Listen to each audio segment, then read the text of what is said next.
आओ बच्चों, कहानी शुरू करते हैं। नीनो के साथ हर कहानी में एक नया सबक। एक पुरअमन गांव के पास एक घना और डरावना जंगल था, जहां रात होते ही नीली धुंध फैल जाती थी।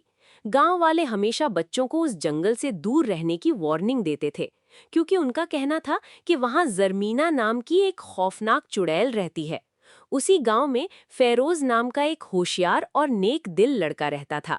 फेरोज अपनी छोटी लैंटर्न अपने साथ रखता था। फेरोज दूसरों की मदद करता और कभी किसी का मजाक नहीं उड़ाता था। एक रात उसकी दादी अचानक बहुत ज्यादा बीमार हो गईं। फेरोज फौरन गांव के पुराने हकीम के पास गया। हकीम ने कहा कि जंगल के बीच एक ऐसे जादुई नीला फूल उगता है जो सिर्फ सच्चे और बहादुर दिल वालों को मिलता है। अगर वो फूल मिल जाए तो दादी ठीक हो सकती हैं। रात होते ही वो अपनी लैंटर्न लेकर अकेला जंगल की तरफ चल दिया।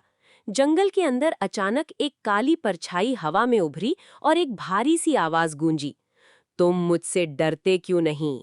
फेरोज डर गया, लेकिन फिर भी हिम्मत करके बोला, मेरी दादी बहुत बीमार है, मुझे जादुई नीला फूल चाहिए।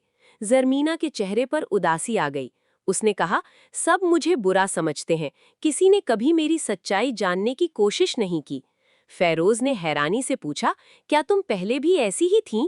जरमीना की आंखों में पुरानी यादों की नमी उभर आई। उसने बताया कि बहुत साल पहले वो जरनिया नाम की एक मेहरबान औरत थी जो गांव वालों की मदद करती थी।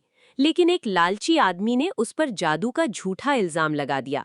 लोग उससे नफरत करने लगे और उसे जंगल में अकेला छोड़ दिया। तन्हाई और दुख ने उसके दिल को अंधेरे में बदल दिया और वो जरमीना चुड़ैल बन गई। फेरोज को उस पर तरस आया। उसने कहा, अगर आप दोबारा अच्छाई करें तो शायद सब कुछ बदल सकता है। ये सुनकर जरमीना के चेहरे पर हल्की सी उम्मीद नजर आई। उसने अपने जादुई हाथ हवा में घुमाए और नीला फूल खिल गया। फेरोज खुशी से मुस्कुराया और फूल लेने लगा। तभी अचानक जंगल में आग लग गई। आग तेजी से हर तरफ फैलने लगी। जानवर डर कर भागने लगे और फेरोज घबरा गया। उसी वक्त जरमीना हवा में उठी। उसकी नीली आंखें और ज्यादा चमकने लगीं। उसने दोनों हाथ आसमान की तरफ उठाए और कुछ ही पलों में तेज बारिश शुरू हो गई। पानी की बूंदों ने जलती हुई आग को बुझा दिया।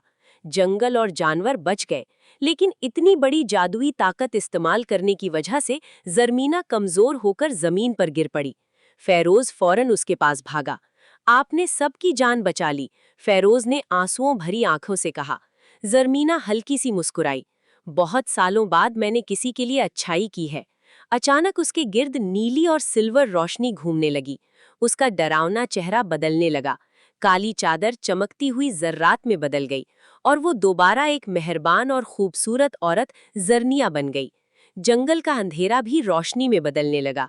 सुबह फेरोज ने नीला फूल दादी को दिया और वो धीरे धीरे ठीक हो गईं। फिर फेरोज ने गांव वालों को सारी सच्चाई बता दी। सबको अपनी गलती का एहसास हुआ। गांव वालों ने जंगल के पास एक खूबसूरत बाग बनाया, जिसका नाम रोशनी का बाग रखा गया। जरनिया अब बच्चों को पेड़ों, फूलों और जानवरों की हिफाजत करना सिखाती थी। बच्चे अब उससे डरते नहीं थे, बल्कि उससे प्यार करते थे। फेरोज और जरनिया जंगल के किनारे खड़े मुस्कुराते थे। किसी को अफवाहों या उसकी शक्ल की वजह से बुरा नहीं समझना चाहिए, क्योंकि मेहरबानी और अच्छाई सबसे गहरा अंधेरा भी मिटा सकती है। बच्चों, अगर आपको कहानी पसंद आई हो तो लाइक करें और सब्सक्राइब करना ना भूलें। और कमेंट में लिखें आपको कौन पसंद आया।